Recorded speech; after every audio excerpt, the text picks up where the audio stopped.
এই জেনারেশন নিয়ে আপনি কি বলবেন? মানে দাম্পত্য জীবনের জন্য যদি আপনি টিপস দিতে বলে আপনি কি বলবেন? ভেরি কারণ আমি জানি যে আপনি অনেক ঘটকালিও করেছেন। ভেরি কমপ্লেক্স ইস্যু এটা। ব্যক্তি স্বাতন্ত্র্যর যুগ তো হয়ে গেছে, আমাদের সময় অনেকটা ছিল হায়ারার্কি সিস্টেমে, প্লাসও আছে মাইনাসও আছে।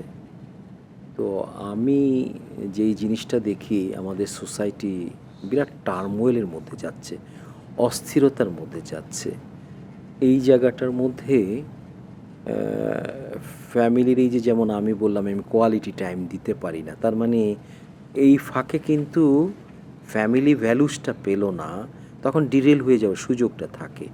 তো এই অ্যাভিনিউগুলি বেশি চলে আসছে। মানুষ এখন কি বলবো, কাজের পিছনে দৌড়াচ্ছে, আনসুপারভাইজড বাচ্চা কাচ্চা বড় হচ্ছে, তার ব্যক্তি স্বাতন্ত্র্যের স্পেসে কাউকে ঢুকতে দিচ্ছে না, যার ফলে আমরা সমাজে অনেক অঘটন দেখি এবং এটা বাড়ছে। আমি যদি সায়েন্সকে বিশ্বাস করি, এই সোশ্যাল টার্মোয়েলের ফলে আমি বলবো বিচ্ছেদ বলি, রেসপেক্ট বলি, এগুলি আস্তে আস্তে কমে যাচ্ছে। তো এটার সিম্পল কোনো ওয়ে আউট নাই, সিম্পল কোনো ওয়ে আউট নাই আদার দেন নিজেকেই বোঝা, লং টার্মে এই পৃথিবীতে কেন আসছি এবং এটার জন্য আমার করণীয় কী কী, এই জিনিসগুলি যদি উপলব্ধি আসে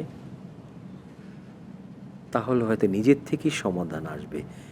এই প্রজন্মকে পাশ থেকে আমি কিছু বলবো, এই ল্যাটারাল ভ্যালুস তারা নেবে না।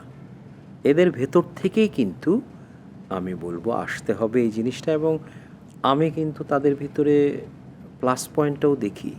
সুতরাং তাদের ভিতরে পোটেনশিয়াল আছে, তাদের ভিতরে থেকেই বিবেক জাগ্রত হবে, আমি সেই জায়গায় ভরসা রাখতে চাই। হ্যাঁ, কিন্তু সোসাইটির ডেফিনেটলি ক্র্যাক দেখা যাচ্ছে, ডটগুলি দেখলেই বোঝা যায়, অস্থিরতা দেখা যাচ্ছে। স্বাধীনতাটা একটু বেশি এনজয় করতে গিয়ে মাঝে মাঝে অহেতুক ঘটনা ঘটে যাচ্ছে।